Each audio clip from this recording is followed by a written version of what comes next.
You ready? I call the Patton Township Board of Supervisors, January 24th, 2024 meeting at 5:30 to order. Welcome all, especially new Patton Township residents, to the Patton Township community, a place for all. If you are able, please rise for the Pledge of Allegiance. I pledge allegiance to the flag of the United States of America and to the republic for which it stands, one nation, under God, indivisible, with liberty and justice for all. Thank you.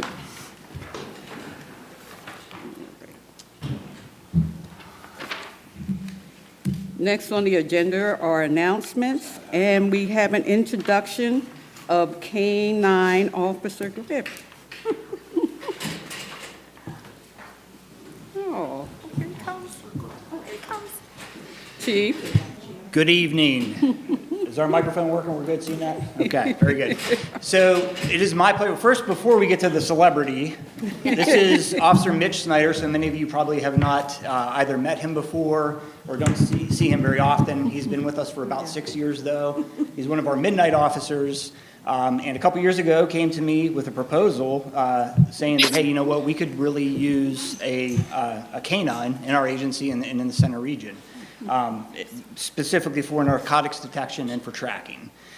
So I agreed with him, and so it's my pleasure tonight to introduce you to our newest member of the Patton Township Police Department, and this is Graf. And I'm going to turn it over to Officer Snyder here to tell you a little bit about Graf and what we're going to use him for. I do think it was 3 or 4 years ago when I first saw the idea for getting the canine unit started. I'm going to try and keep it away from the mic because anything that moves is a toy. So as you can imagine. He is very highly motivated. But Graf is about 1.5 years old. He's a male German short-haired pointer, which primarily is used as a hunting dog. He was actually born in the country of Romania. He was born over in Europe.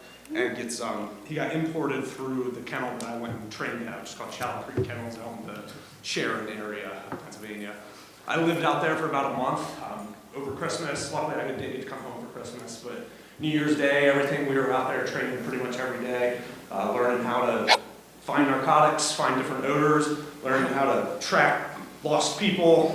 We can also do what's called article searching, so if someone were to discard of evidence while they're running away or something, we could send him out and he'll seek the human odor on it. So he's obviously excited and motivated to get to work, as am I, so we appreciate the support of everyone for getting this off the ground running. If you guys have any questions, I'm absolutely willing to answer them. Any questions from the board? Well, welcome, and I guess we give you a hand here. Listen for mommy. Mommy can get better. So where does he stay? Do you stay with, does he go home with you? Yeah, he lives at my house. I have like a spare bedroom that I kind of turned into a dog room, essentially. I built a little kennel into a closet, and so he just lives in the closet. Okay. And I'll pull him out every couple hours, walk around the neighborhood, walk around the block, come to the bathroom a little bit. Mm-hmm. Yep, he lives at home. Okay. He's a lucky dog. Supervisor Abrams? Last night at our Rotary meeting, we had dog people who bring dogs to service animals. Okay. And she was showing us all the different things that You want it loud or soft? it's amazing what they can do. It is. I don't know if he'd be quite cut out for that. He's a little high strung, but they're definitely just the different things that we can use dogs and animals in general to do for us as humans. It's basically anything you can imagine we can train them to do. And they're pretty much going to be on call 24/7 whenever Mitch is available and Graf is available. We'll be happy to share him with any of the other agencies we have here in Center County, the state police, and all the local municipal departments here in the region. So we're excited to get him rolling. And obviously, like I said, he has a lot of energy, and I think he's going to hopefully have a great long career here with us at Patton. So. Is he still considered a puppy? kind of Oh, yeah. youngster. Yeah, exactly. Still Oh, yeah. energy to him. Okay, Yeah, there's still a little ways to go with his obedience training. We didn't, out there the focus was on, finding our Finding house, 'cause that's our main job. Okay. But I gotta start doing, I'm gonna work with a certified trainer, that used to work in Attorney General's office. I'm gonna work with him, he's gonna help us out with reconnaissance with obedience and other things. So it's still early days, but we're ready to go. okay. Well, thank you. Thank you, Chief. Thanks, man. Great. All right, next on our agenda is the introduction of Julian Morales. Julian's coming to the microphone. Okay, Julian, Yes, go right ahead. go right I'm not ahead. sure I want to follow that. That's a tough act to follow, but I want to thank you all for allowing me to be here and on the agenda. Again, my name is Julian Morales. I am the newest member of the Office of Government and Community Relations at Penn State. My title is Director of Local Government and Community Relations, but I've been in the area for about 10 years now, going on my 10th year, all my time spent with the university, but in this current role since November 8th. So in any case, I wanted to come here and introduce myself. You could put a face to the name. I know I've met some of you at COG and in other places, formally and informally, so I wanted to officially come and introduce myself. And again, thank you for having me. I do have just one quick announcement to just add on. News was shared this afternoon that our office will experience some changes. Our Vice President of Government and Community Relations, Zach Moore, has decided to step down from his position, and he's moving on from Penn State. All good things. He's looking forward to tackling some new challenges and things like that. So all positive things. In the interim, Mike Steffen from our office, who is the Assistant Vice President for State Relations, will step into the interim Vice President role for our office. So you'll see some transition going on, but in any case, if you ever have any questions or concerns, feel free to use me, email me, call me. I'm pretty friendly, so thank you, and hope you all have a great night. Thank you so much. Any questions from the Any board? questions? All right. Julian, I just have one question. I know Zach. He is a wonderful individual and a great leader. Penn State is going to miss him terribly. Can you keep us posted if there is a farewell Absolutely. event for him? Absolutely. Yeah, I know our office is working to schedule something. So, Okay. and something that's a little bit more public as well, so that everybody can join in and participate. But it'll be a quick transition. I think his official last day is February 2nd, next Whoa. Friday. So yeah, I know he would appreciate it if you know him personally, if you want to reach out and Yeah. wish him well, I'm sure. He's obviously got a heavy heart about it, but he's excited about the next chapter. I don't want to speak for him, but these are all things that he's been communicated through the media and stuff like that as well. So, Great. yeah. And please give him our best wishes I will. to him. I know most of us on the board know Zach and know what he's done. Mhm. So, thank you. Absolutely. Supervisor Abrams. Well, February 2nd is a great day to move into the shadows since it's Groundhog Day. I didn't even think of it. Yeah, but absolutely. Hopefully that's not a foreshadowing for a long Thank you.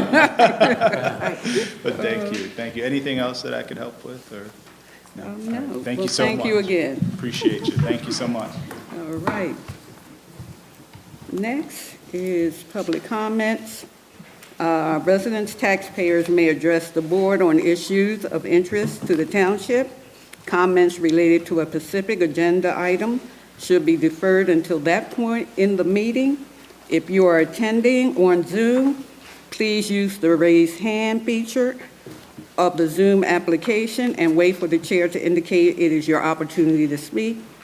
If you are attending in person, please approach the podium and wait for the chair to indicate it is your opportunity to speak.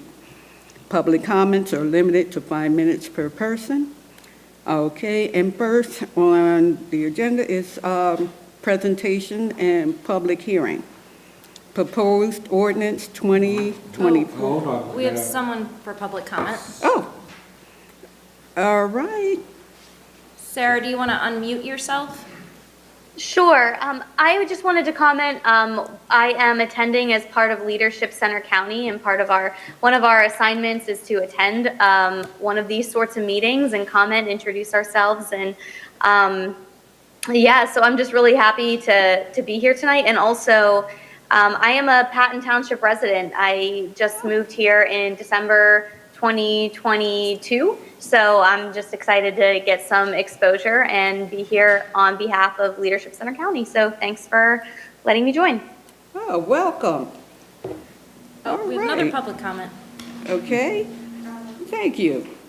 Hi, my name is Tracy Shannon, and I'm also here representing Center County, Leadership Center County, as part of our government program that is being hosted next week. I am a resident as well. I've been a resident for 23 years, so I was telling Frank that I'm, one of those community, when I see the sign pop up, I'm like, oh, I gotta go see what's going on. So it's kind of cool to actually be here and experience this live in person.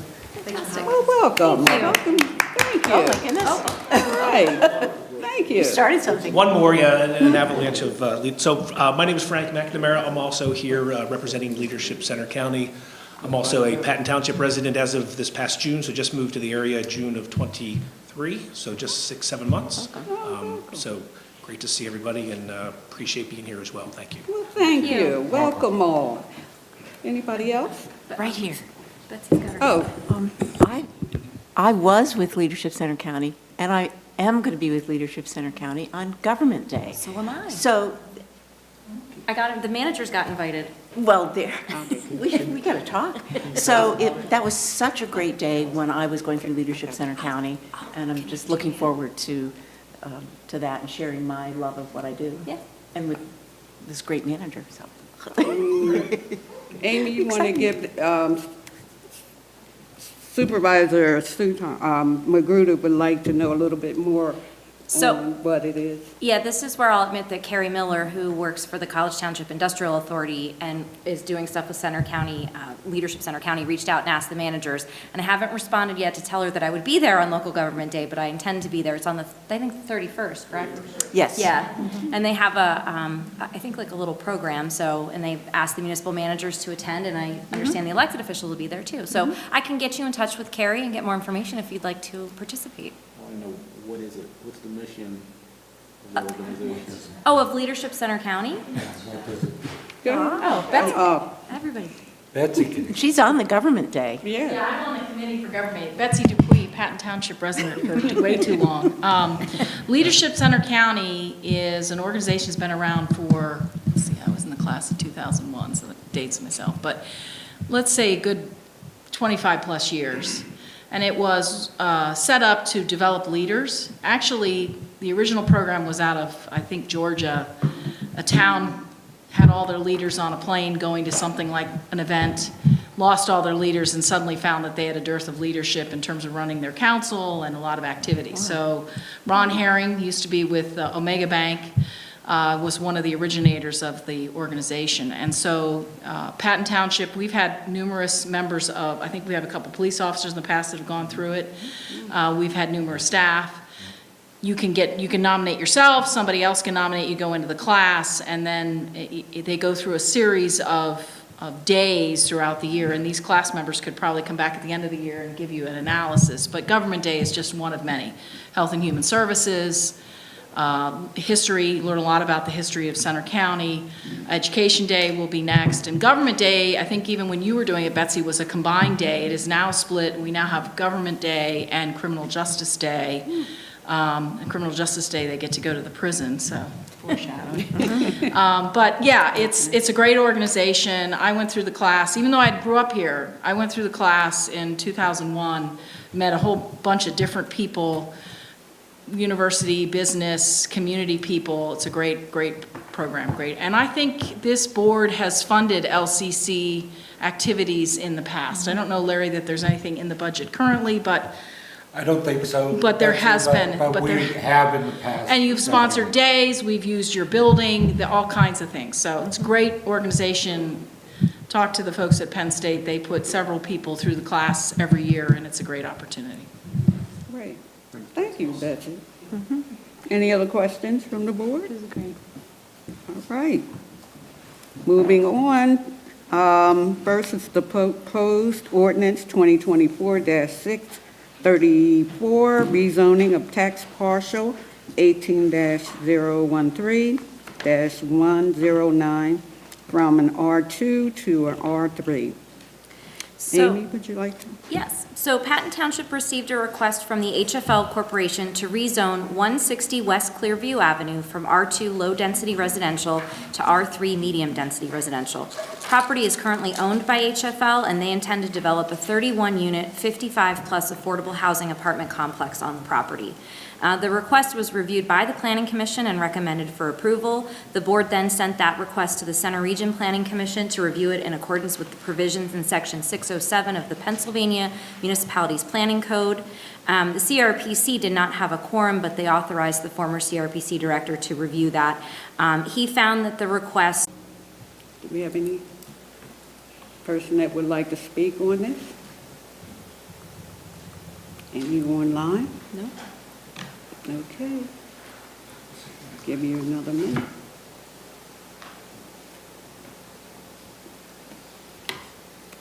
Seeing none, I'm going to close the hearing. Any comments from the board at this time?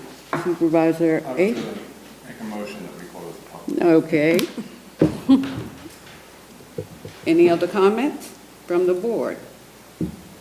Seeing none, I'd like to make a motion to approve Resolution 2024-634, rezoning tax parcel 18-013-109 from an R2 to an R3.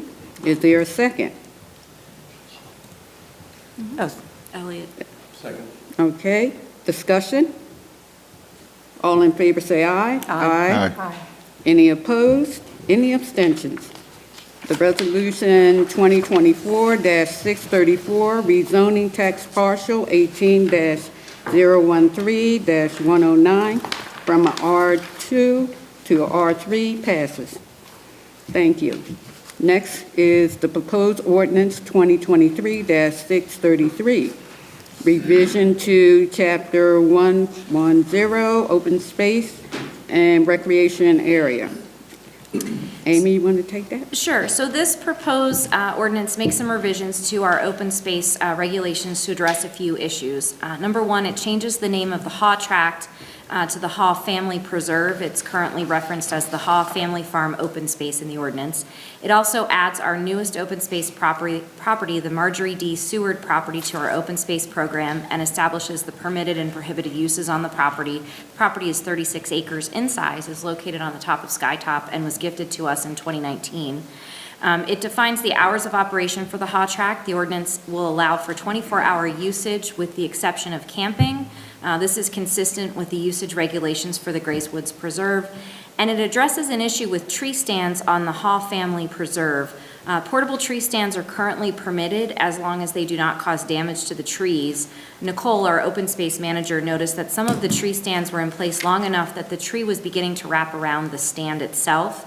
So to address this, we're recommending that the language be added that regulates how long tree stands can be placed on the property, and the proposed language in the ordinance is similar to the Pennsylvania Game Commission's regulations on placement duration. So if you're hunting on Game Commission land, it shouldn't cause confusion for hunters.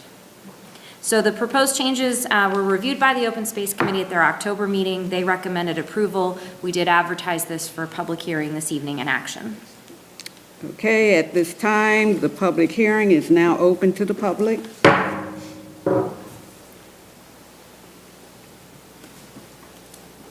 Anyone on Zoom? Nope. Okay. Seeing none, I'm giving you a few more minutes. A minute. Seeing none, gonna get a motion to close public hearing. I move that we close public hearing. I second. All right. All in favor, say aye. Aye. Public hearing is now closed. Any comments from the board at this time? Supervisor Whitman. I have several, and first is an apology. I should have caught these because I'm on the Open Space Stewardship Committee. I actually want to ask the audience here let's see, when you say the word tree stand, what do you think of? Does everybody in here think of Hunter when you hear the word tree stand? Okay, I didn't. And I actually shoot.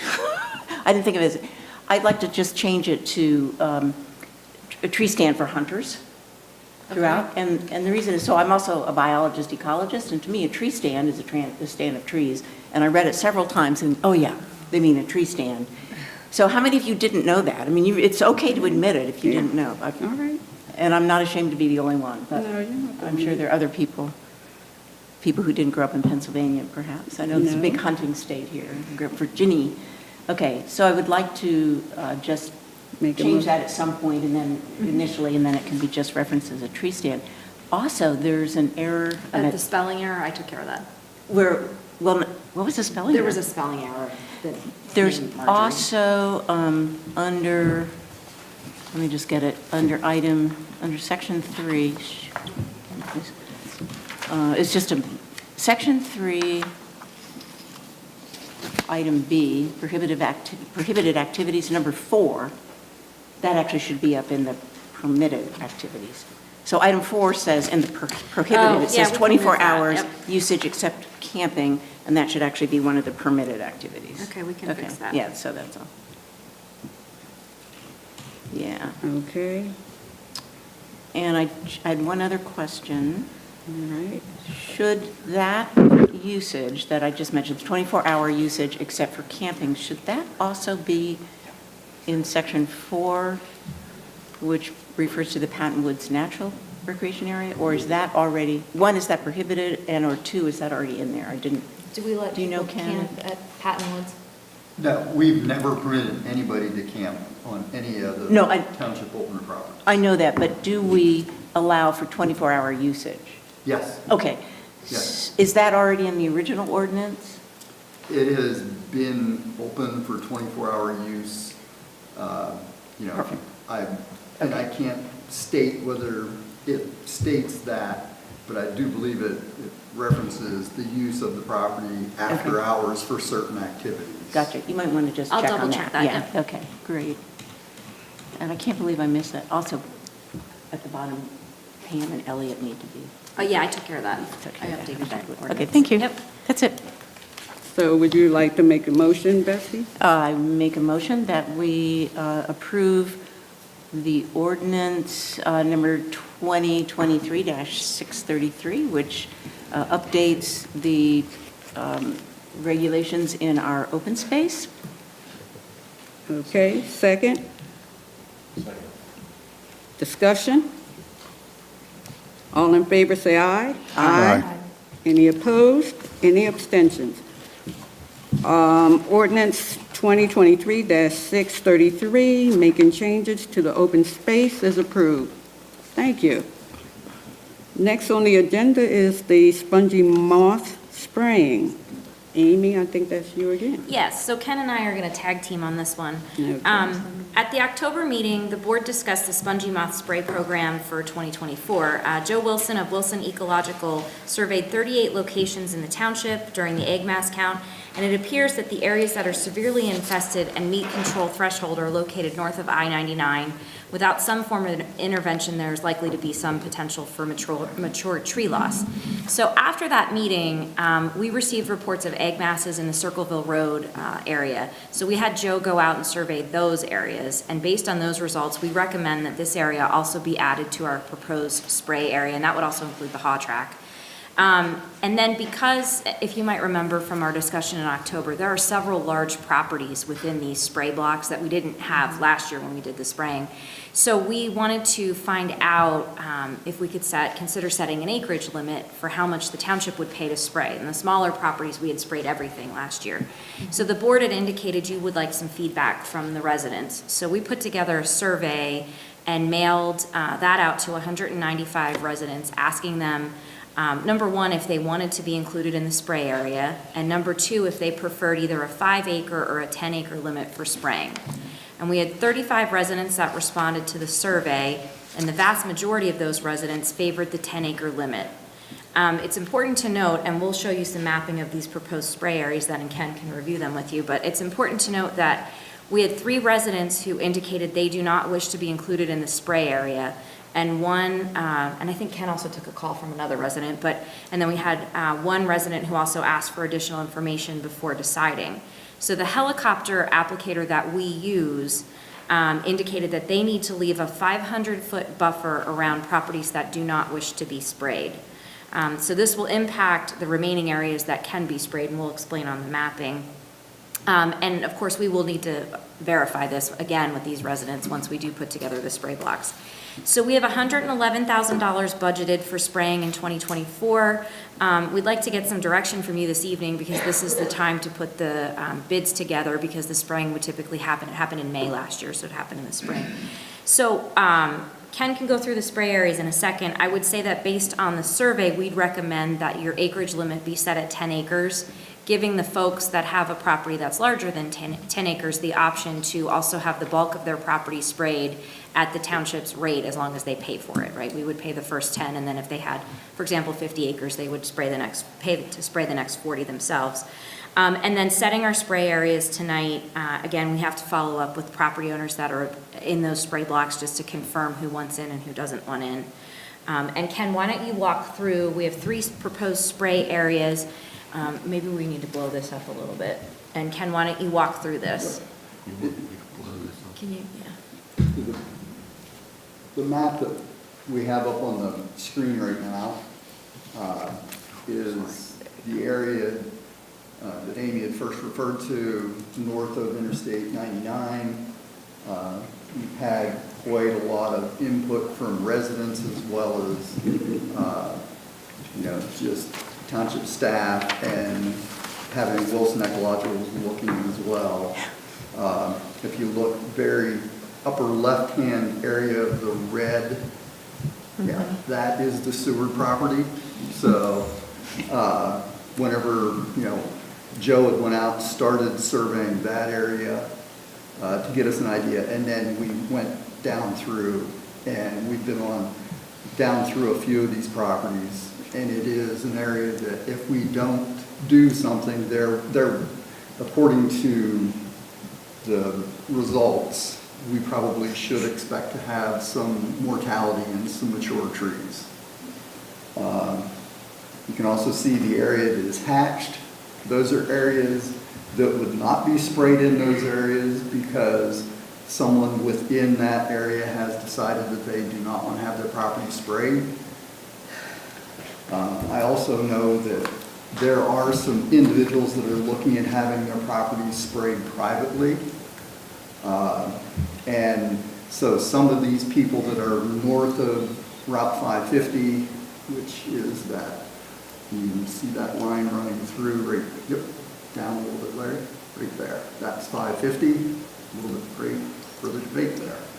Yeah. Some of those properties north of 550 have already been talking with an applicator, so some of those folks might fall out of the equation, which would help out as far as being able to spread the costs out more. And we have 2 more maps. This is a map that's over by the Pantops area, and you can see there's just a small amount of area that would be left in the Pantops area that would be available to be sprayed due to some individuals not wanting to have their property sprayed. And then the third map is the area along Circleville Road, and it's the very northern section of the Haw property. And this was just surveyed very recently, so we don't have any data from any individuals in this property block or adjacent to it that would not like to have their property sprayed, so that could change this location as well. The red indicates properties larger than 10 acres. The green indicates properties less than 10 acres. So it was to give you an idea of if the township sprays up to 10 acres on each individual property, how many people are going to have to put forth some, their own funds to have the entire property sprayed. Okay. Do we have a cost for our residents to know how much it would cost to spray after the fact? We're estimating between $65 and $75 an acre at the moment. And that is, there are other chemicals that can be sprayed that are, more cost effective, but the township has always sprayed with BT, which is an organic chemical. It's been used in the agricultural field from the early 1900s. It's been used on vegetables and fruits and so forth, so it's a very safe product to use. It also is a little bit more forgiving whenever it comes to some of the beneficial insects as well. Okay. And I think the other thing we'd like to note as part of this, if there are folks that are next to people who are opting out of the spraying, they still have the option on their own to go out. In the township, Ken, if you want to explain how we did that last year.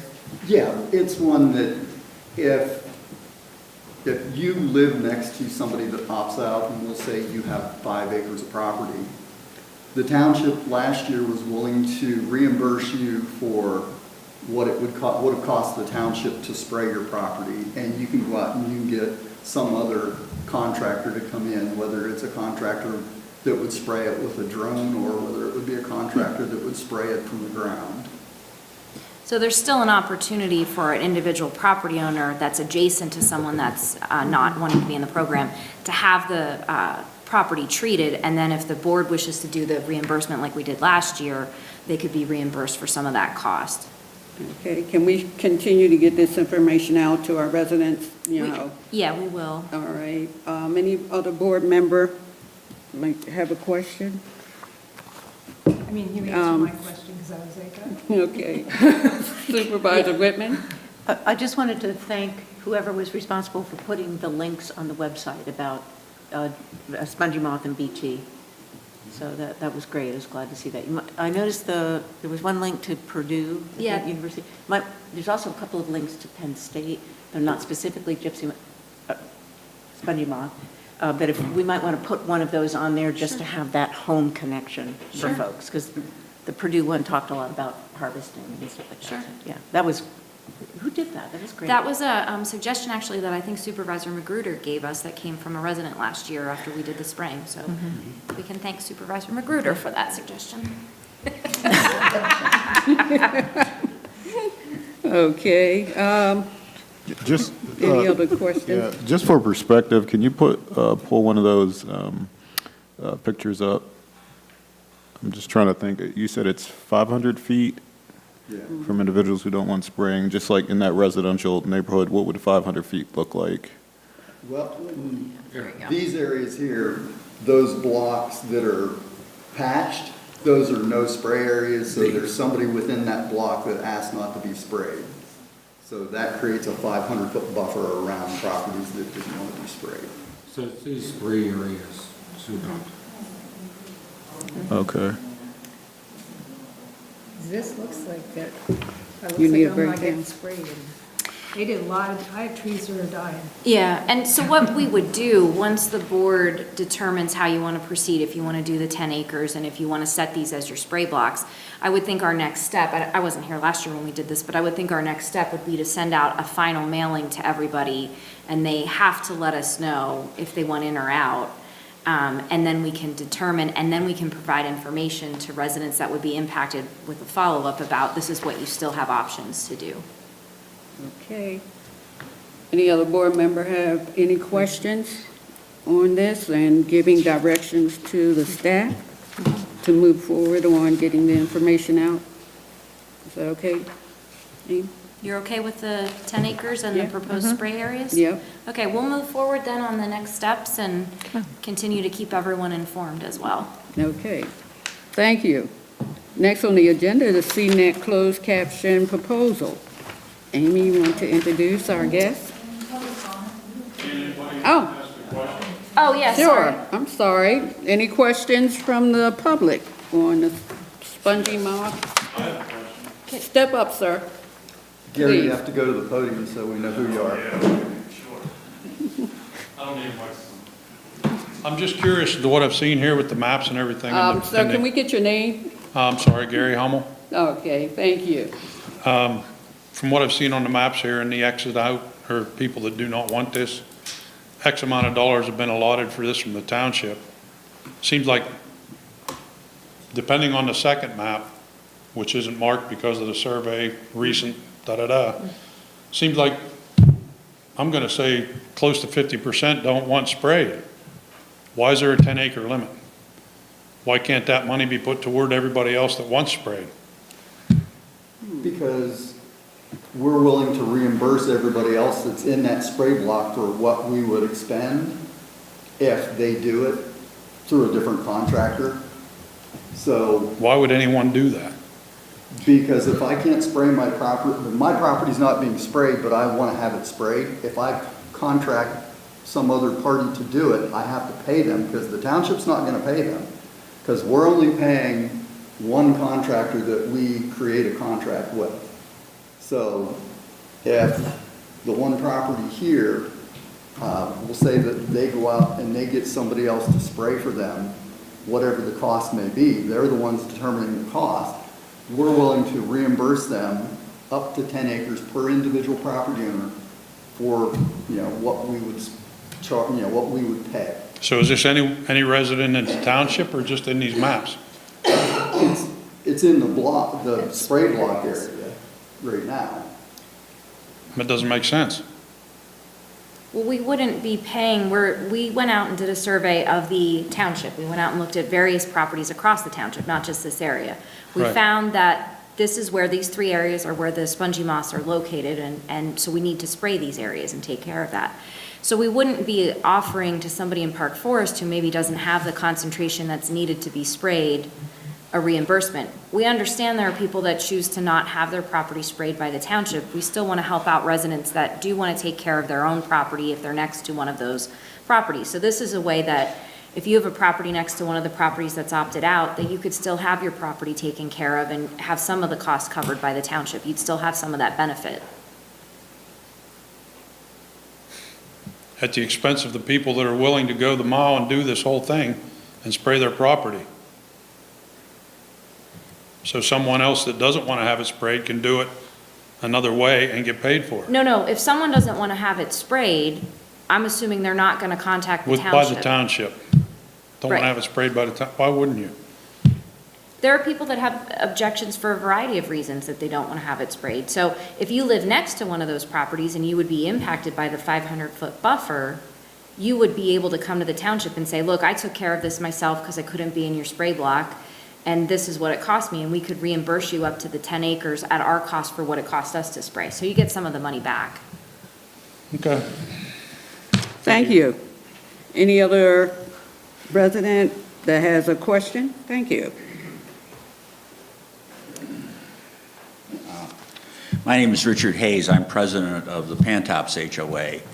And I've responded to the surveys and that, and also appeared at your first meeting after the census. And in fact, we did a separate census for the rest of our properties, which we then forwarded on to Ken as well to help supplement what you folks had done. I guess I was unaware, even though I've been communicating with a number of our residents, I was unaware of those who have elected to not have spraying. So that's a problem I got to deal with.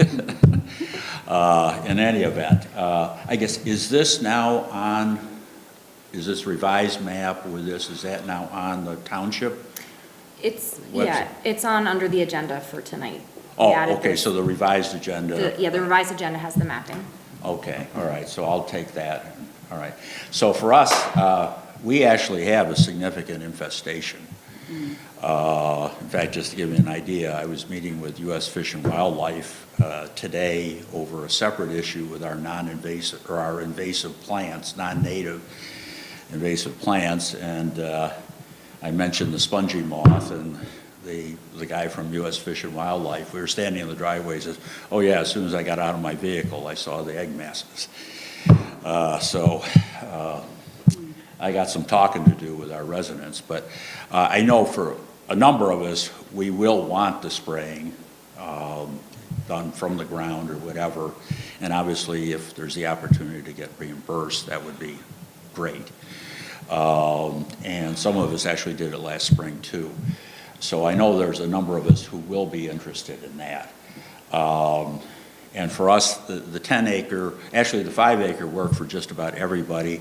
We had one owner who has 12 acres, and so the 10 worked for them, so that's what I recommended. I guess the one thing is most of our community is owned, it's HOA land, about 75 acres. So to the extent that that can be sprayed, would that then be entitled to its own 10-acre exception? I would think if it's owned by the HOA, so Right. just one entity, yes, it would be entitled to the 10 acres, and then the HOA would be responsible for the bulk of that. Okay, all right, so, okay, so and then, actually, some of the HOA land is not forested. We've got a couple meadows, and obviously we've got about 7 acres of roads. Does that get taken into account in calculating costs?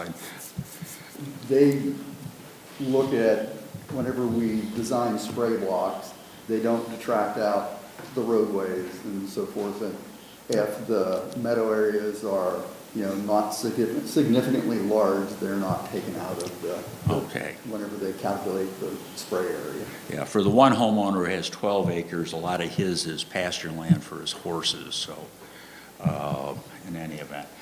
Okay, well, I'm obviously disappointed, a little bit embarrassed, but I've got a high threshold for that. But, and I don't know if I'm going to be running for re-election either. So, but we appreciate, there are those of us who do appreciate the fact that you've been proactive and taken a leadership role, because I know Ferguson Township last year did not do things, and I know for people living in the Park Forest area, if you were on the Patton Township side, the spraying then had significant results, and if you were on the other side of the road in Ferguson Township, it was a much different story.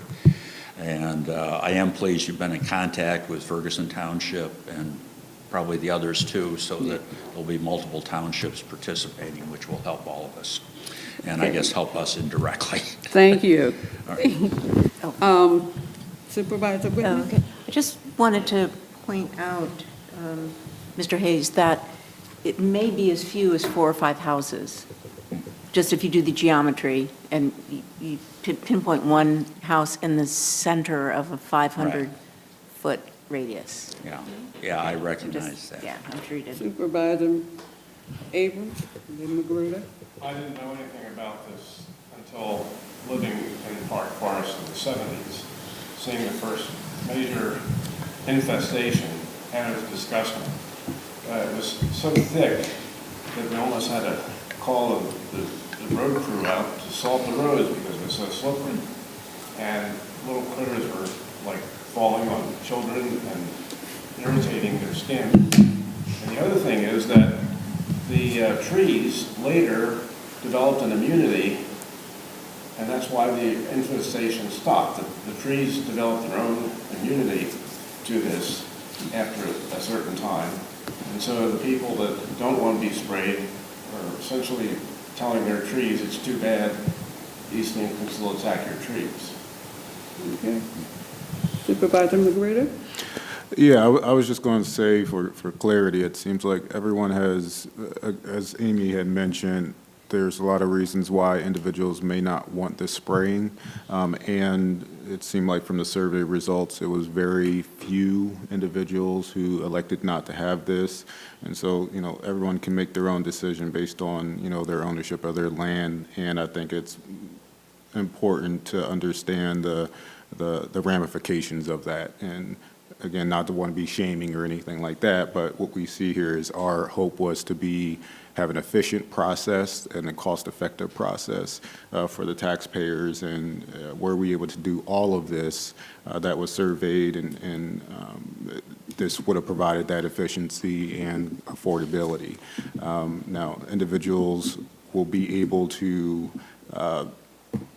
on their own go and try to contract for someone to come in, but they may not benefit from the lower rates that we would get if we did this in aggregate or all together. And so, again, people make your decisions as best as you see fit, and understanding that if you are an individual who does not want your stuff sprayed, this is part of the implications for that, and just it may make it more cumbersome for our municipality as well as the other local residents.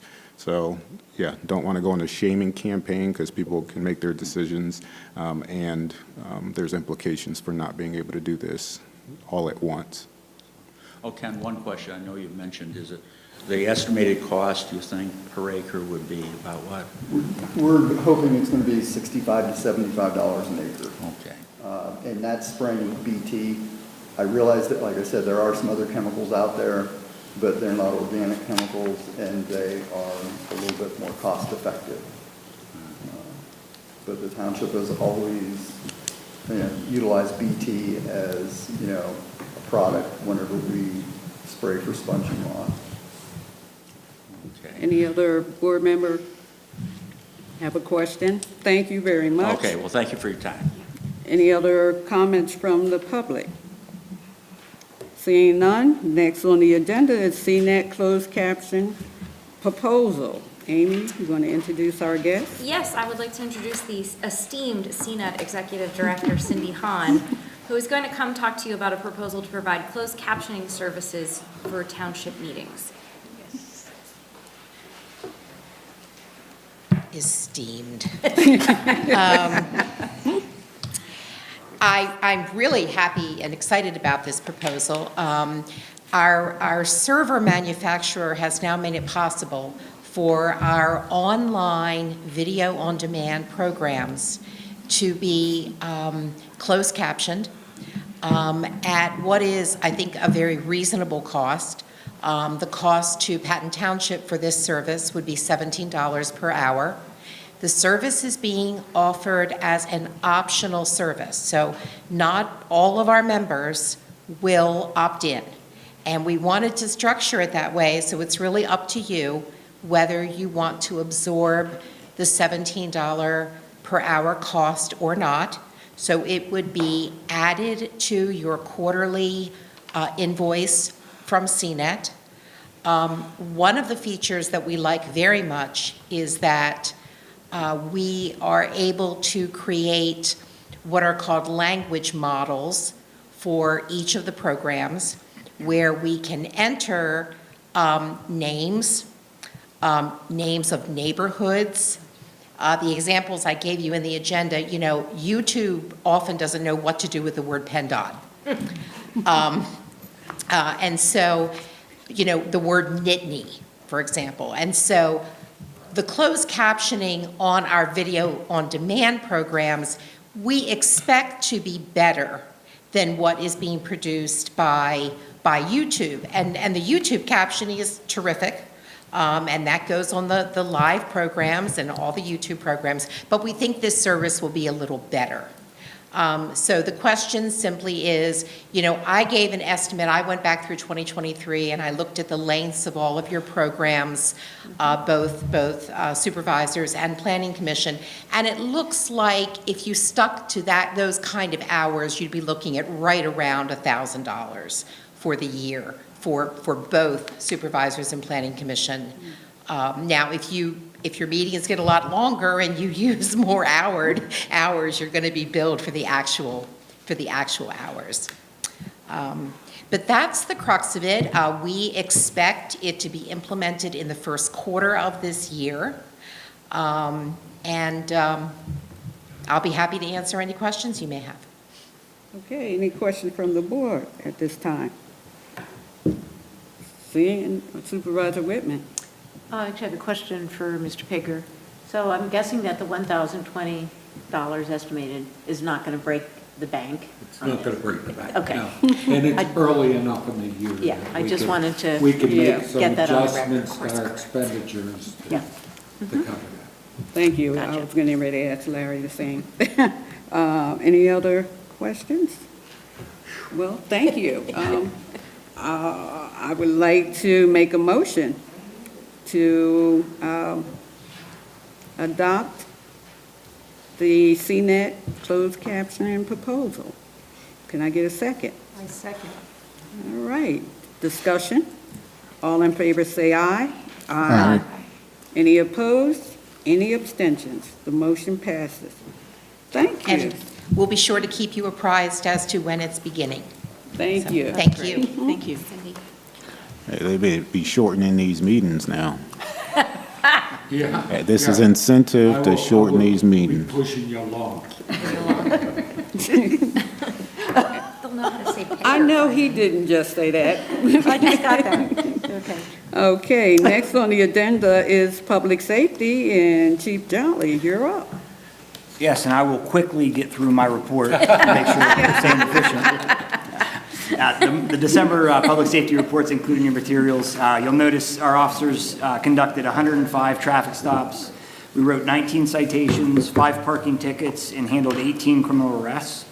Under department notes, and to highlight a few arrests from the month, a 31-year-old male was arrested for trespassing. Our officers actually responded to a burglar alarm at a township business.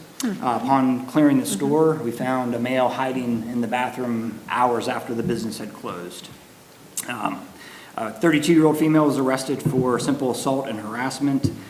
Those charges stem from a domestic dispute between a couple family members. The victim suffered suffered injuries, the result of being physically assaulted and struck by a door. And a 22-year-old male was arrested for harassment and criminal mischief. The male struck another male in the face and knocked off his glasses and broke his glasses. And that resulted from a romantic relationship previously. 11 arrests were made for retail theft, 2 for minors law, 5 warrants of the 10 were served, and 19 vacation home checks were completed. Our officers did use force during one incident in the month of December. They'd responded to a domestic dispute. Upon arrival, they found a male who appeared to be under the influence of drugs and was struggling with some mental health issues. Family members who were on scene had attempted to subdue the male, but they were unsuccessful. So our officers decided to handcuff him and were able actually to de-escalate him. They'd had him calm down until EMS arrived to take him to the hospital. And unfortunately, that kind of triggered him, and he began to actively resist and attempted to bite the officers. The male was placed on a stretcher and transported to the hospital for further treatment. There was no injuries reported by the male or by the officers that were involved. Under community relations, Sergeant Albright, Shapanko, and then Officer Sunderland provided traffic control for the Nittany Valley Half Marathon. That's a yearly half marathon running race that travels through Patton Township on Fox Hollow and Fox Hill roads. Officer Tuskovitz, Officer Safer, Officer Slade, and Officer Ottolini, and myself all participated in the Heroes and Helpers event at Target. We talked a little bit about that in the past. I have some photos here in just a moment. But we partnered with the Center County Youth Service Bureau and Target. Many thanks to Target, the corporation, for offering a grant. And this year we were able to have 8 young adults who are in the YSB Supportive Independent Living Program. Each received a $150 gift card to shop. We'll talk a little bit more about that in just one moment. Officer Sunderland installed a child safety seat for a township resident. Then Officer Tuskovich, our township receptionist Casey Lyncha, and myself all participated in our Blue Christmas event. And again, that's our officers in the month of November. We lift our grooming policy. They do No Shave November, so often most of them will have a pretty hardy beard by the end of the month. But they donate money to participate in that. And then we partner with the Salvation Army here in Center County and their Angel Tree Project, where we identify families in Patton and Ferguson townships. The families provide lists that the children's, their wants and their needs to the officers, and then we go shop for the children. We just want to offer a special thanks to Walmart, Wegmans, and Del Grosso's for their ongoing support. And this year, we were able to shop for 9 families and a total of 18 children, and have a couple photos here in just a moment of that as well. Training department activities, our officers attended tactical response team training. You met Graf earlier, so Officer Snyder was attending canine training, and then you had met Michael Ottolini at the last meeting. He was sworn in as a member of Patton Township Police Department. Our sideways photo here is of our Heroes and Helpers event at Target. So again, it was a very successful event. Each of the individuals receiving $150. Next, we have a letter from Christine Bishop. I don't know if you've ever met Christine Bishop. She's a fantastic person. She's the Youth Service Bureau's Chief Executive Officer. And she wrote a very nice letter. I'm not going to read the entire thing. Just a couple of the lines that she wrote in here is, one of the hard parts about living without family support as a young person around the holidays is that there are a lot of unknowns. When our community steps up and makes them feel special, that sticks with them. She went on to talk about a couple of the individual children she spoke with after they shopped at Target. And it was interesting, some of the older kids that were involved were buying a lot of very practical things, pots, pans, crock pot, things like that. Whereas some of the younger kids in their program, it was not necessarily a need, it was more of a want. So, she just found that to be very interesting, but they were all very, very grateful and gracious, and we really had a good time with that. So this is the second year in a row we've done that, and look forward to many, many years to come with partnering with Target and YSB. The next photo should be up, there we go, perfect, is right in this room here. That is from the Blue Christmas. That's after we went shopping, and that's awaiting for the families to come here to pick them up. I'd mentioned Del Grosso's. I should probably kind of expand a little bit more on that. Del Grosso's, their marketing director, Amy Markle, Officer Tuskovich reached out directly to her, and they provided each child with a one-day pass to come to the park for free. So it was very nice to add that on this year. Next one, unfortunately, is going to be sideways again. I got to work on that. I'll put them in better. But this is the group of officers. Officer Tuskovich right now is on the bottom. Corporal Laudenschlager, Officer Rose, and Officer Osowski from Ferguson Township, all partnered here. Then moving on. So every year, for the past few years here at least, this is our crossing guard, Joe Wirtz. He is the crossing guard out at Grays Woods Elementary School. And again, for the last day of school prior to Christmas break, he has dressed up as Santa Claus. The kids absolutely love it. And then the next photo is our elf, Ricky Richards, who he mans the post at School Drive and Douglas Drive, servicing the Park Forest elementary and middle schools. These guys are very dedicated, and we are very grateful for their service to the township. It's a part-time job. Basically, they work an hour in the morning and an hour in the afternoon, so it's tough to find people who are willing to work that schedule. So the department and I really appreciate what they do for the township to make sure the kids cross safely at those locations. So, and the fact that they go above and beyond and dress up for the holidays. So, yeah. And then lastly, just have our calls for service for the month of December. Kind of low. We only had 418 calls for service. That's kind of common this time of year. Penn State students are away for the holidays, so their call volume goes down a little bit. That's up or down a little bit from the 434 calls that we handled in November. But of the 418 calls, 69 of them were health and safety EMS assists, and 55 were school checks. So that completes my report for the month of December. Thank you, Chief. Next on the agenda is Public Works Operations. There are no items. Next is Engineering, Planning, and Zoning. The Planning Commission report from Mr. Commissioner Jim Payne. Yep, Jim, you want to go ahead? Certainly. Good evening. Good evening. January 8th Planning Commission meeting was organizational meeting. We elected officers. Richard Schmidt said it was a reorganization, but they're all the same officers this year. Richard Schmidt is chair. Bill Burnett is vice chair. Jim Payne is secretary. Ellen Foreman is assistant secretary or alternate secretary. Other than that, we agreed upon meeting dates. However, we did change the starting time to 5 o'clock from 4:30. 5 was a compromise between 4:30 and 5:30 for some members. And that was about it. We slightly discussed work task, getting that back on our agendas.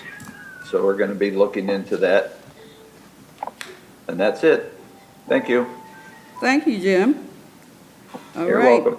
Next on the agenda is Burnell Road Park Pump Track Paving Fundraiser Campaign, and I think that is Susan, our project manager and township manager. You want to introduce? Susan Wheeler is going to give you information on this exciting prospect. Yes. I'm Susan Wheeler, I'm a project manager here at Patton Township, and this is Mr. Ronnie Napolitan, who's going to give you a presentation on the potential of fundraising for paving the new pump tracks at Burnell Road Park. But before we get started with that, on Zoom we have Cindy Solik, Greg Turner, and Jeff Zaplipal, who are all part of our RAC. And so Greg will be actually giving a short summary as we get started and also providing you with a recommendation from our committee. Also on Zoom, we have Chuck Stradowski, who's our original design professional for the project. So if any questions arise that have to do with the actual mechanics and construction of what we did last season, both Chuck and I can answer those questions. So Greg, if you're available, perhaps you could give a brief summary and provide the recommendation to the board, please.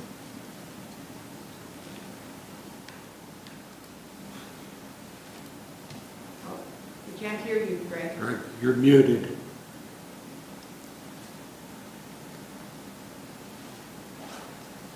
Wasn't muted. I had my speaker plugged in. Sorry about that. Well, thank you, Susan, as I'm repeating myself internally, and thank you to the board for having us. At the November 2023 meeting of the RAC, Mr. Ronnie Napolitan, a Center Region resident and an interested member in the local bicycle community, presented a proposal to launch a fundraising campaign to pave the new pump tracks at Burnell Road Park. Phases 2A and 2B of the Burnell Road Park project included the construction of 2 different pump tracks, a beginner track and one that is an intermediate track. And during the construction bidding process, the base bid included the construction of the pump tracks with dirt, and there was an added alternative for paving that facility. However, the cost to pave the pump track exceeded the available budget for the project, and the alternate was not accepted as part of the construction project with the contractor. So the advantage of having a paved pump track is to minimize maintenance costs over time and increase the life of the facility. So our committee received Mr. Napolitan's presentation, and after discussion, we unanimously put forth the following recommendation to the Board of Supervisors: that Patton Township enter into an arrangement with Mr. Napolitan whereby he may agree to fundraise the funds needed to have this specific task of paving occur on the 2 pump tracks in Burnell Road Park. Thank you, Greg. Thank you. Thank you. So with that, I'd like to turn it over to Ronnie, and he can give you a presentation, then we're all available to answer questions that might arise. Thank you. Thank you. Hello, everybody. Hello. My name is Ronnie Napolitan. As I'm sure you guys know now, I'm here to kind of bring the idea of fundraising to the pump track in Burnell Park. I'm a local resident here. I live in State College Borough for about 15 years. I actually moved here from Ohio. I was a professional cyclist who trained and competed out at Woodward Camp. It's about 45 minutes from here. I am now a retired and old not BMX rider, but I have young children, local business here in town, and when I seen the pump track, it was like my eyes lit up again, like being a kid and being able to see my kids ride the pump track. And you know, going into wintertime, seeing that the pump track wasn't paved, it was like a little bit of a heartbreak for a moment for me. I was like, oh no, because in my industry and working with dirt and pump tracks, I know that weather erodes dirt. And to see all the work and effort go into that pump track, and especially the funding that went into it, for it to just erode, I had to do something. So got in contact with Susan and kind of gave her the idea of, what if we did a fundraising campaign using a local media company here in State College to create a campaign to where we can get local businesses and the community to donate to the paving of the pump track. Now, I have seeked out quotes because I've been in that industry before, so I have multiple quotes on paving the pump track. I think the best option is to go with the people who did the dirt layout for the pump track, just because they know the work, they know exactly the square footage that needs to be paved, and honestly, they've done a lot of other local ones too. Racetown Lake, other places like that where they have pump tracks as well that are paved. So I'm here to bring forward the idea of allowing me to do a fundraising campaign for local businesses and residents here within all the townships to get asphalt put on the pump track. Thank you. Yeah. I can answer any questions that you may have. Questions from the board at this time? Supervisor Abrams. Seems like it would be appropriate to an agency or group of individuals that do this to somehow get recognition by some kind of plaque near the thing saying this was donated or arranged by such and such organization, just like benches in different places. And that would be optional for the people who raise the money, but I think we should think of doing that. I hate to put Betsy Dupree on, but Betsy, I'm not sure whether you can speak on. Are you okay? Can we, as the board, can we enter into this agreement? I personally went out on the tour, let me say, in the rain and snow yesterday with Susan. So I can attest to moving this forward, but I would like to hear. I don't think there's a reason you can't. I mean, I've certainly, I'm thinking that at some point there was an agreement for some facilities in this community with the center soccer folks. Is it one of the regional parks? You guys are shaking your heads, but I think they agreed to contribute money for it. Now, I still think in that instance, COG did all the construction. We still had to bid things out, but that was also partly because it was part and parcel of the whole development, right? I think they contributed money as part of an entire project, right? It wasn't like they just came in and did one piece of it. So that would be something to look at, but certainly an agreement. I don't think that the township, I mean, people can make donations to governmental entities. Goodness gracious, we know that's been done by the How Track. We've had several of these. Larry and I would have to talk a little bit about how we make sure folks get their 501c3 or the equivalent kind of notice to use for their taxes. But that can be done, that money can be put into a fund that could then be used for this project. So I think that the devil's in the details, of course, of how the agreement would work, but I think it could be done. Susan and I had actually talked about too, because I love this proposal. I think this is a really outside of the box way to get something that's needed for the community. But we had talked about maybe Center Foundation or somebody else and seeing if we could actually just set up a fund and then the money could go into that fund. They could do that. We wouldn't have to track the money that's coming in, the donations. It takes a little bit off of the township on the administrative side if it would work out. And then, the Center Foundation would handle the 501c3 letters or whatever they need if they're making a donation. Yeah, if they're willing to do that. I mean, they don't generally have funds that are depleted. Their funds are funds that go in and then you take a percentage out at a time. So that would be, but there are other potential nonprofits in the community that might be also willing to partner with you. I don't think Center Soccer is a 501c3.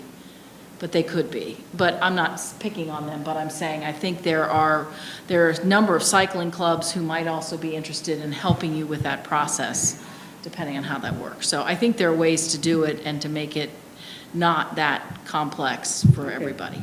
Yeah. Any other board member have any questions? Susan, would you like to, oh, I'm sorry, Supervisor Whitman. I would just like to say kudos for thinking of this and kudos for following through on it. It's a match made in heaven. I would love to see more of this, this partnering in community and government. It highlights government, what we do. And I love that aspect of it. This is being done in Patton Township. I think we are a place for all. I think it just builds that buzz of who we are as a community, and you're part of it. So thank you, and may it be a path breaker for other opportunities like this. It's great. And across the region, not just for us. I don't mean to hold on. That's right. Susan, you want to close out, or? Yes. Well, what I'm hoping is that the board will unanimously encourage us to go forth with this, and then Ronnie and I will work out the details and also work with Betsy Dupuy to make sure that we get it all in order, and then it would be something we'd manage through the office. So once the funds are raised, we'd manage it as a project like we do with all the other projects that we manage with our parks program, which is myself and the Recreation Advisory Committee. Supervisor Abrams, I see your hand. I move the motion that was just suggested. Can I get a second? Second. Are we making a motion, or? Yeah. Okay. Might as well. Um, A second. Or Sutan might want a second. You want a second? That's- Second. Discussion? Yeah. Sutan? So what we're really talking about is the township right now is not the primary vehicle for doing all this fundraiser. It seems like we're wanting to find an external entity to help do the fundraising. Well, Ronnie would do the fundraising. We'll work out the logistics with Betsy about how we channel that money so that it can pay for that specific project. But once it's raised, then the REC would get that money, and then we would dispense with it. Or we disperse it, yes. Okay. Okay. Yeah, and I'd manage the construction project the same way that I do all the other ones, so that we disperse that money, but it would be raised through Ronnie's efforts. Okay. Okay. Are you all right? Yeah, I was just thinking of the administrative stuff, again, with I didn't want Yeah, we did a our project township similar being to this burdened. back in 2004. There was a homeowners association in Graysdale, where they wanted to add a specific piece of play equipment to the park. The township didn't have the funds to do that. So their homeowners association raised the funds, purchased the piece, and then we actually installed that with a certified playground installer and also our own road crew. So we have actually entered into a partnership like this before, specific to park equipment. Awesome. Okay, are you all right with that? All in favor, say aye. Aye. Any opposed? Any abstentions? The motion passes. All right, Thank very you. much. Thank you. Thank Thank you. you all on Zoom.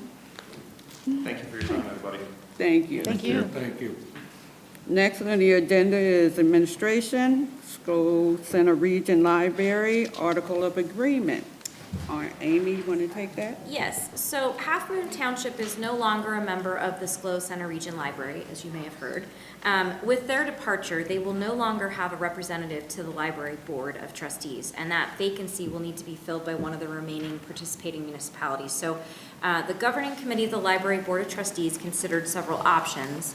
And I will say, I'll go into a little bit of the history after we go through the options, but this has happened before. So the first option is to assign the open seat to College Township. The usage of physical library materials in College has increased, resulting in a smaller gap between Patton Township, which is the third largest user, and College, which is the fourth largest user of the library. The other suggestion is to rotate the open seat between the townships with one seat, so that would be College and Harris. Everybody else has 2 seats, and that's prescribed, and Lisa's back there, but she can correct me if I'm wrong, but that's prescribed in the state library code. It's based on the funding that you provide. So this would rotate the seat between College and Harris, with each elected board member serving 2 3-year terms before the seat is moved to another municipality.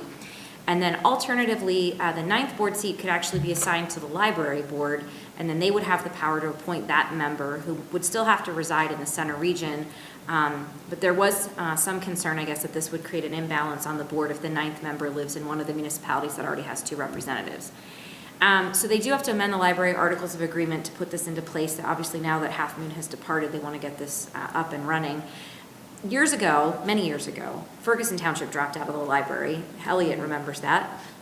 And when they dropped out of the library, their library seat was rotated amongst College and Harris Townships. And then eventually Ferguson came back into the fold, and the library seat, the last person that had that, I think it was a Harris Township rep, that had that seat served out their term, and then the seat reverted back to Ferguson Township. So there is precedent to do the sharing amongst the two municipalities. In talking with Mr. Nordenberg today at another meeting, he said most people are favoring either option 1 or 2 and leaving it up to the library board to decide what's best for the library. Okay, any board member have a question on this or a comment? And Lisa, I should mention, Lisa from the library is back there. She's graciously here for questions. Supervisor Whitman? Yeah, I have an administrative question, I guess. Why does the library need to fill out its board? It actually, you have to excuse me, I'm getting over a pneumonia, so you excuse my voice. But it actually is in the state library code.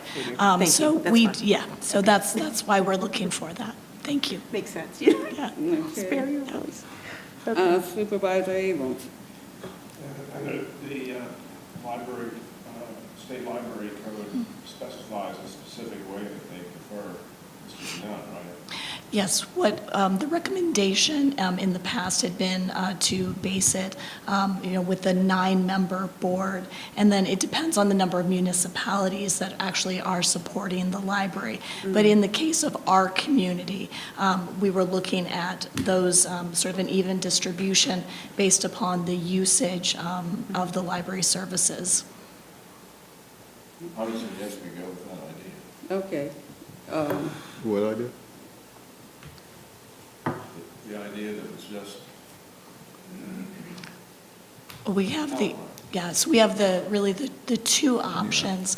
The first of which is sort of the option that we have done in the past, which is to take that one seat that we now have available, because right before Half Moon Township had exited from the Articles of Agreement, there were the 3 seats, one for Half Moon, one for Harris Township, and then one for College Township.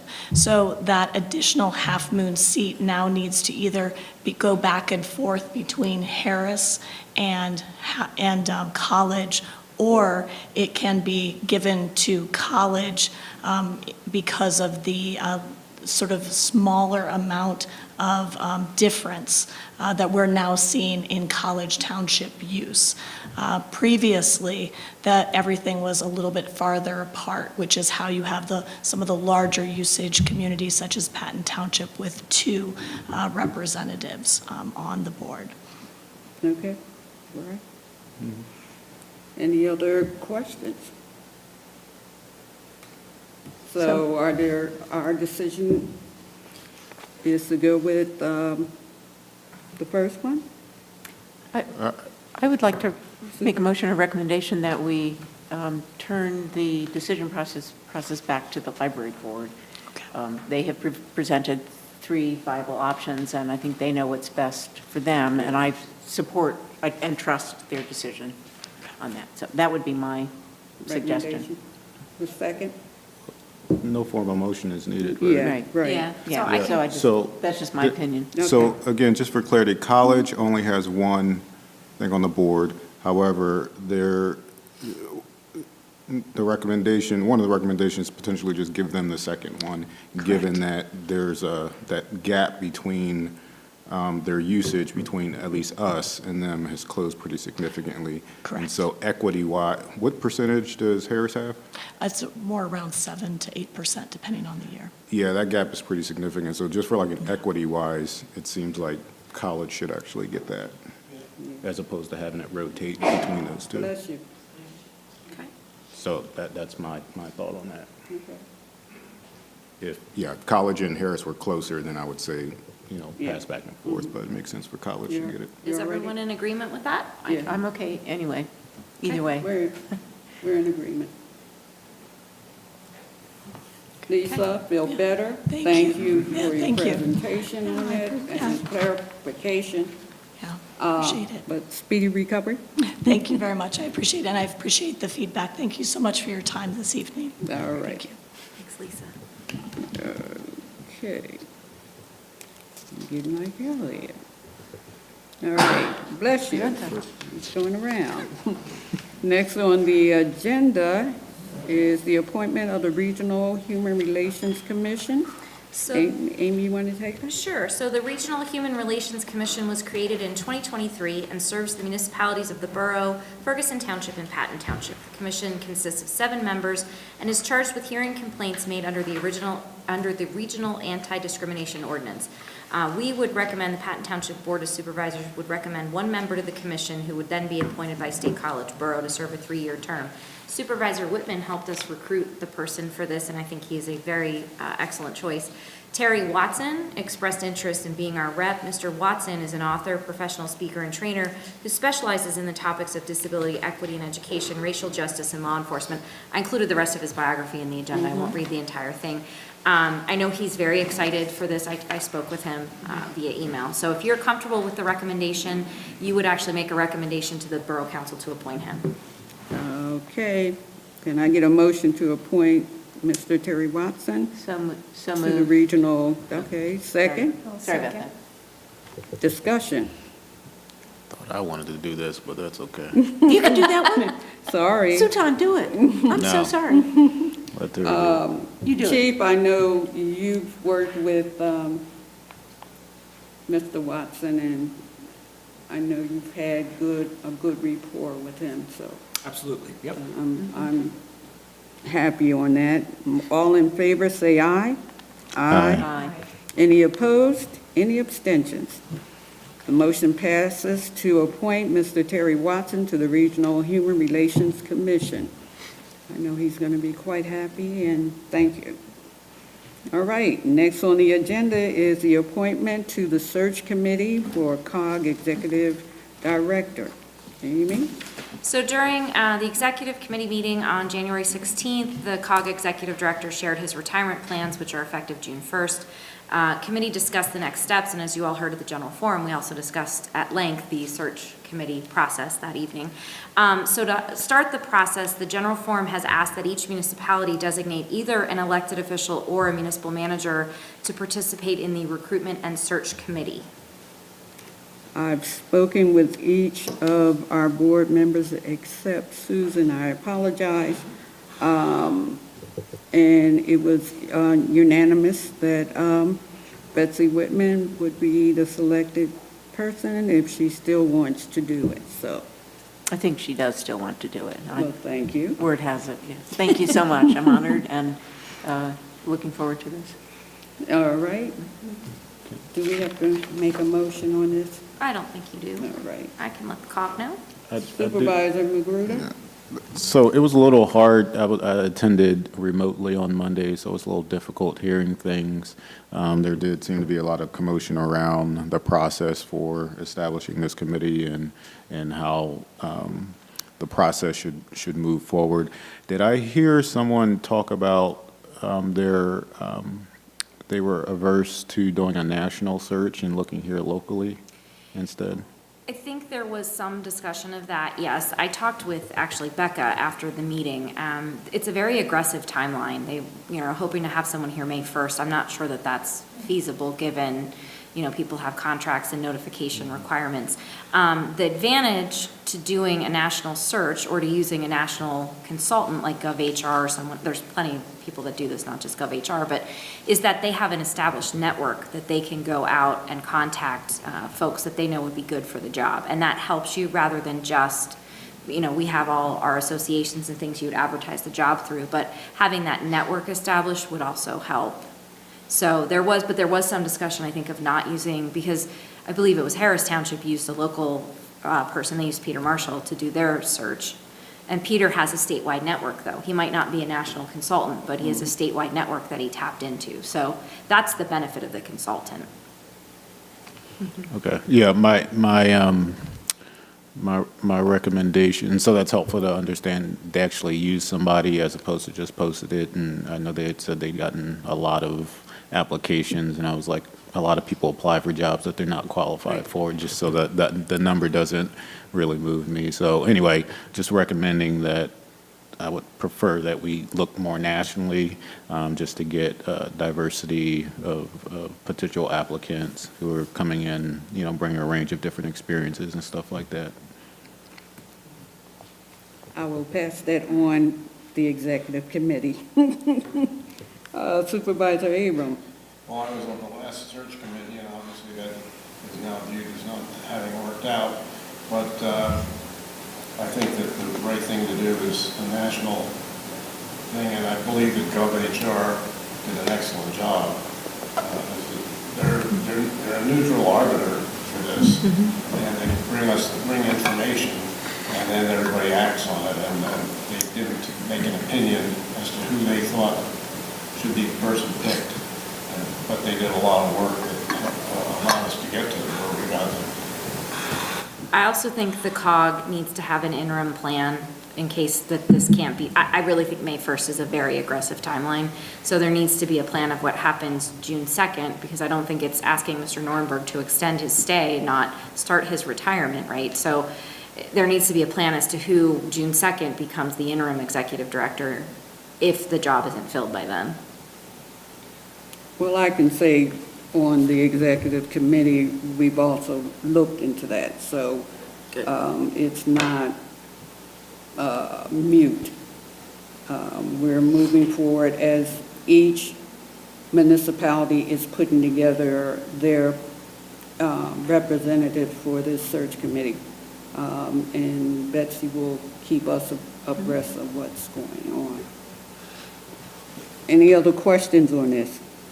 Yeah, just last point of clarity, sorry. So we heard that the GovHR, for example, we wouldn't necessarily need to use them for everything since we have information about some of the documentation or processes that they do, but it seemed like people were saying we could potentially consult with them on a few different smaller things. Is that correct?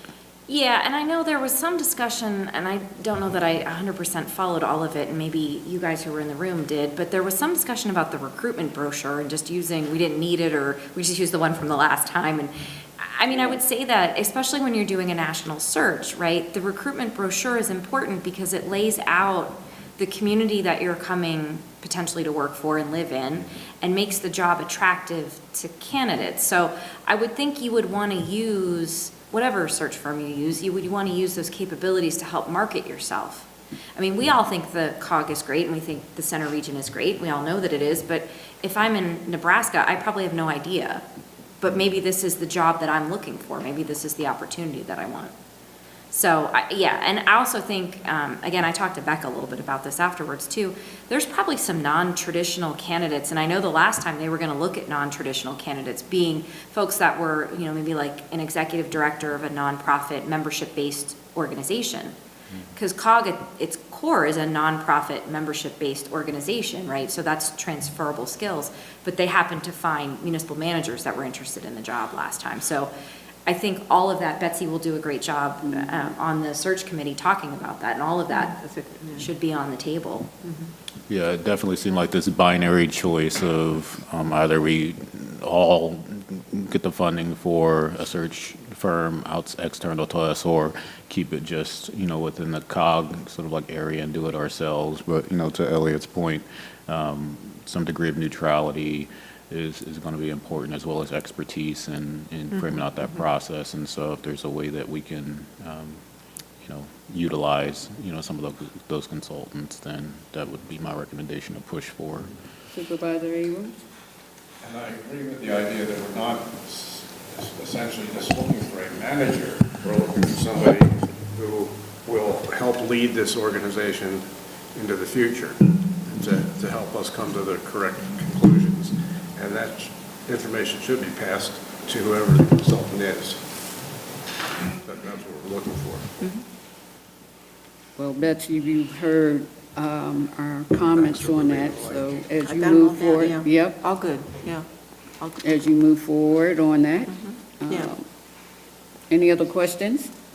All right, next on the agenda is the appointment of a representative to the State College Area School District Facility Committee. So the school district has embarked on a district-wide facilities master plan, which has 3 focuses, and the first involves us. And that's to evaluate the current school buildings with its primary focus on the Park Forest Middle School, which is, I think, rapidly reaching the end of its lifespan and also rapidly reaching its capacity span. The second focus will look at athletic facilities and playgrounds, and the third will explore operations from an infrastructure lens, including sustainability. So the district would like to invite us to have a representative from Patton Township join the process. The first meeting is supposed to occur, I did find out it's February 20th, and I did get a timeline of the rest of the dates. It'll occur no more than monthly, and it'll end in approximately 1 year. I will say that at a staff level, we're going to meet with the architects that are working with the school district to talk about the middle school project. They've identified 3 possible locations for it. And so the conversation we're going to have is just from a township standpoint, these are kind of the concerns that we see in terms of setbacks and, regulation wise, we're not evaluating for whether the school should go there, but looking at what it would look like with the road network and that kinds of things. So we're going to do that Monday, but we need to have a representative to this facilities committee because I think this is going to be a big project in the township. I think, Susan, were you interested? Yep, I volunteered. Oh, okay. I would like. I'll speak up. I want to make sure when we vote on this, you are interested. Yeah, Okay? I spent a lot of time in middle school. Great. Supervisor Abrams. I'd be glad to be an alternate if that's what we needed. I spent a lot of time in the principal's office. I'm all too familiar with that. And in-school suspension, not the best setup, so I'd love Keep that to yourself. So you'll know about detention bases.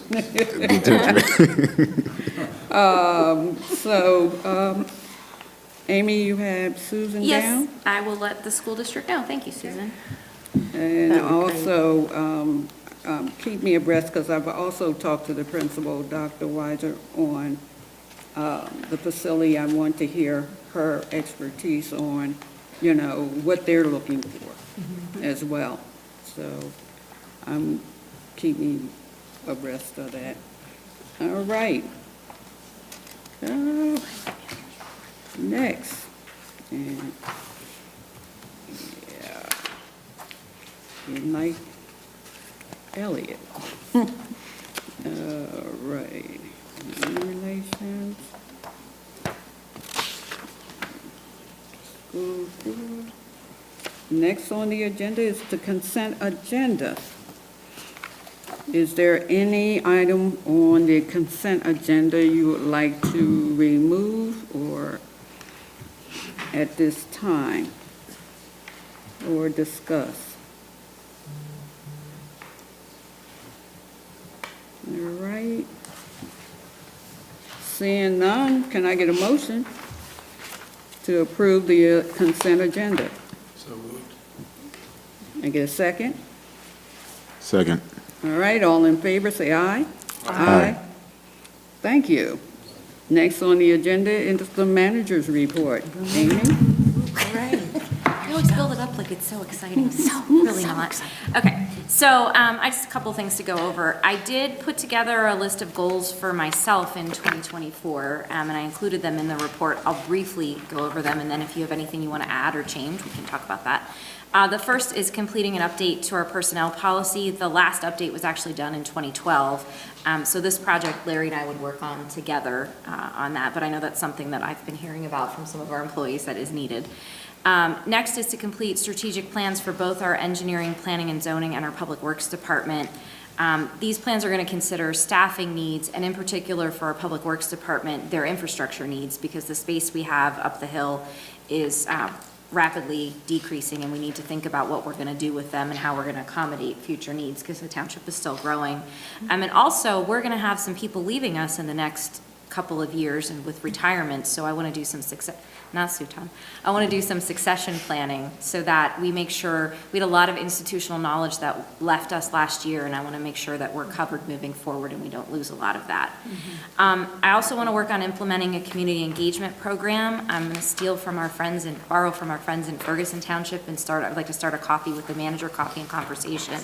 and then do some meets and greets with the Board of Supervisors and invite the public in. I think it's important for the public to know who their elected representatives and their appointed representatives are, and certainly having Graf here is also a good opportunity to also get out in the public as well. I love that dog.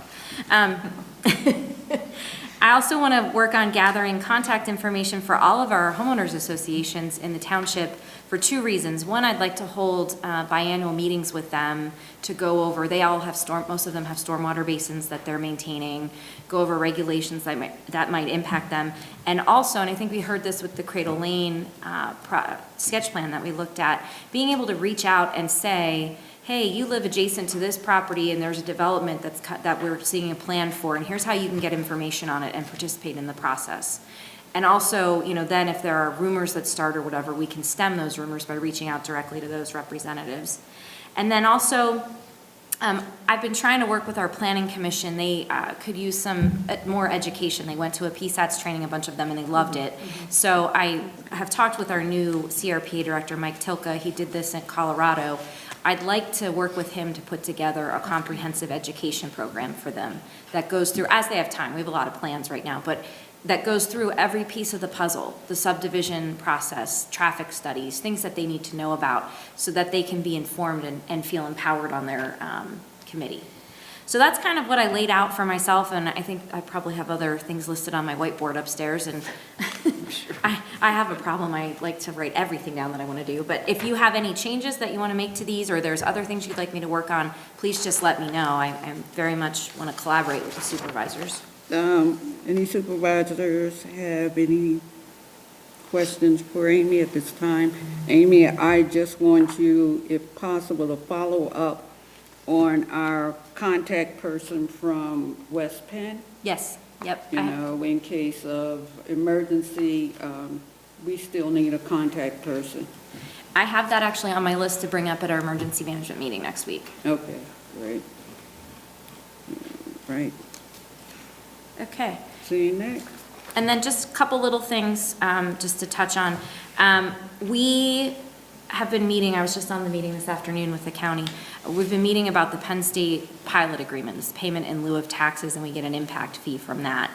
You're going to be seeing a lot more on this as we move forward. That agreement, which was last done in 2004, expires at the end of this year.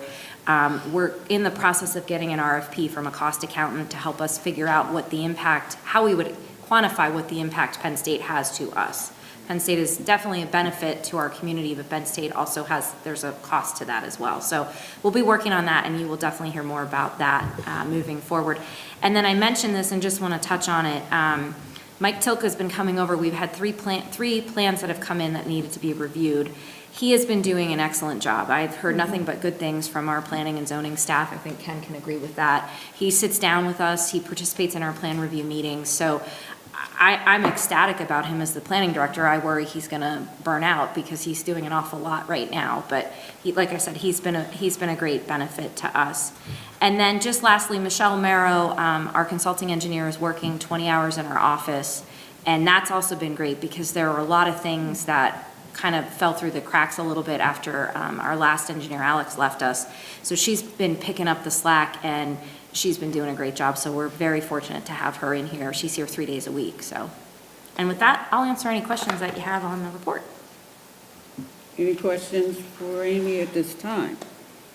Supervisor Abrams. This isn't a question, but just a note that in the past, or actually deep in the past, the regional planning director would actually run bus tours with the elected officials and the planning commissions of each municipality. And the benefit of that is you really got to see what everybody else was doing, and it was a good learning experience. And it's an idea, I don't know if they want to do it, but it's an idea that could work. I will pass that along. Thank you. Okay. Any other questions or comments at this time? Seeing none, next on the agenda is the committee reports. Are there any additional comments on your committee report that you would like to speak on at this time? Seeing none, Next on the agenda is other business. If there's no other business, can I get a motion to adjourn? Second? All in favor, say aye. Aye. Aye, but I can't hear you. We didn't get a second. I'll second. All right. Aye. This meeting is now adjourned, and thank you, everyone.